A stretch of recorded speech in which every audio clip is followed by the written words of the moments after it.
When my wife demanded a divorce after 13 years of marriage, I quietly signed the papers. That night, she took her lover to the restaurant where we had our first date to celebrate my defeat. I walked in, smiled, and slid a DNA test across the table. Her face went pale as she read the truth about our daughter and the man beside her. Chapter 1. I just don't love you anymore. 13 years. That's how long we were married, and it ended in a whisper, not a fight. Just a quiet line over dinner one night as she pushed peas around her plate. I just don't love you anymore. No drama, no tears, not even eye contact. She slid the divorce papers across the table like it was a credit card receipt. I didn't argue, didn't ask why. I just signed because deep down, I already knew. The little clues, the perfume that wasn't mine, the late-night girls' dinners she always came back from slightly drunk and emotionally distant, the way she started locking her phone and smiling at messages she wouldn't explain, and the worst part, the emotional subtraction. She wasn't cruel, just absent. Like I was already a ghost in the house, I paid for. But I stayed silent for one reason: our daughter, Lily. The one thing I believed made us still a family until I noticed something else. The visit that changed everything. It started with a school medical form. Lily needed blood work done for a field trip, just routine. But the nurse called me after reviewing the results. "Sir, are you sure you're her biological father?" My throat closed. "What do you mean?" She hesitated. "There's a mismatch in blood types. You're O negative. Your wife's AB positive and your daughter has a rare B negative marker." I tried to explain it away. Maybe a mistake, maybe some fluke, but the seed of doubt had been planted. So I did what I had to. I took a DNA test behind her back. The envelope. It came in a plain white envelope a week later. No frills, no drama, just numbers and the cold, hard conclusion at the bottom of the page. Probability of paternity, 0.00%. My hands shook, but I didn't cry. Not yet, because something colder was forming in my heart. Not rage, resolve. Chapter 2. The reservation under my name, I didn't confront her. Not immediately. That would have been too easy. No, I let the silence stretch. Let her think she'd won. She moved through the house like a queen ungrounded, barely acknowledging me, already emotionally packed and gone. But I watched, listened, waited, and then she slipped. The celebration. She couldn't resist. 2 nights after I signed the papers, I overheard her giggling on the phone behind the closed bathroom door. "Yes, babe," he signed. "No contest." "I told you he'd roll over," she laughed. "Let's celebrate where it all began. The Italian place, our spot." "His spot," she corrected herself with a giggle. I didn't move. I didn't breathe. That restaurant. It was our first date. The one I booked 3 months in advance. The one where I gave her the locket she still wore when she wanted sympathy. The one she once called the beginning of her forever.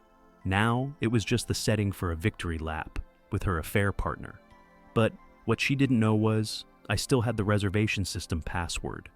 Reservation confirmed. I logged into the app that night. Sure enough, a reservation was already there, under a fake name. But I recognized the time, the table, the betrayal. So, I changed it just slightly. 2 parties, same table, same time, mine under the original name, on file, mine. And then I called someone I hadn't spoken to in a while, my lawyer. "Do me a favor," I said. "I want to update my will, and I need a notary to meet me at a restaurant tomorrow night." Quietly? He didn't ask questions, just said he'd be there, the folder and the man beside her. The next evening I arrived early, suit pressed, calm, car parked discreetly 2 blocks away.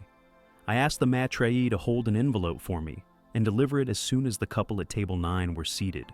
Then I sat at the bar where I could see everything. At 8:03 p.m., they walked in. She was glowing in a red dress I'd bought her.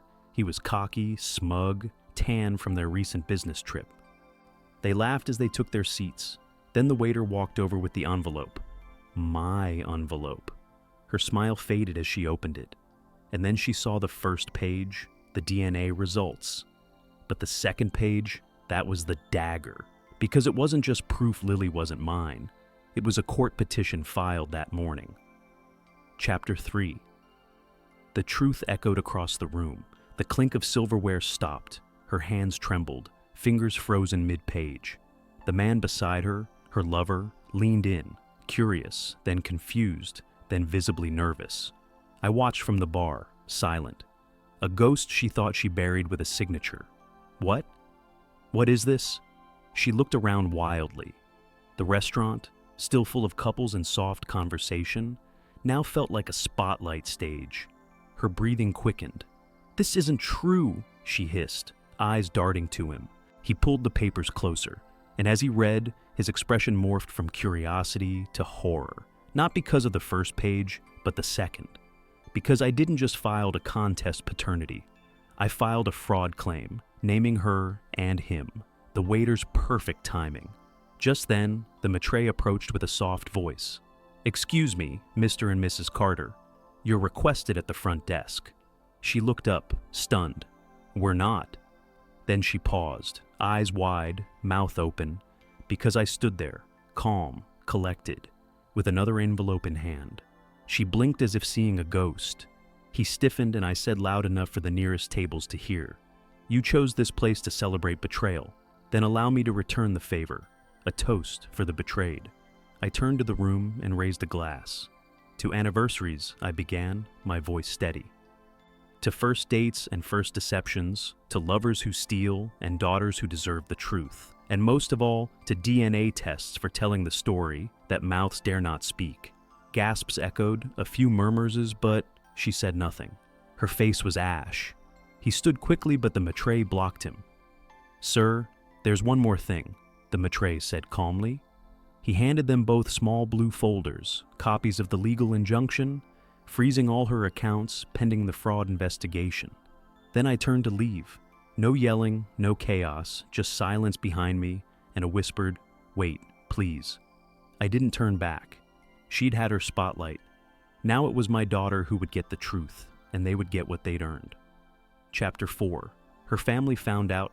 It took exactly 2 days for the news to reach her parents. Her mother called me first. "Please tell me it's not true," she whispered. "You raised her daughter like your own. You paid for school for the house. You even funded his startup." Her voice cracked under the weight of realization. I told her, if she ever lost you, she'd lose the best thing in her life. I didn't say much, just silence. Sometimes silence hurts more than shouting. A house that's no longer a home. By the weekend, her world was unraveling. Her parents, once her biggest supporters, cut her off. They withdrew the inheritance they had promised her. Her mother even changed her will, citing irreparable betrayal of family trust.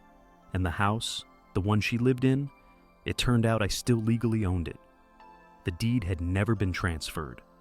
Her name was never added. It was a gift I never finished giving. Now, it was an asset in a fraud dispute. So I sent her a formal letter. As part of the ongoing investigation, you are required to vacate the premises within 14 days. She came to plead. She showed up the next day, eyes swollen, voice trembling. "Please, this was a mistake. I didn't mean for it to go this far. He's not even around anymore. He left after the DNA test. I thought you'd forgive me." I looked at her, not with rage, but with something colder. "You didn't just lie to me. You let me raise a child you knew wasn't mine. And you celebrated the deception. You laughed at my pain," she sobbed, dropped to her knees. "But tears don't reverse time." Then came my final words. "I loved that little girl with everything I had, and that will never change. But you used her like a shield for your secrets.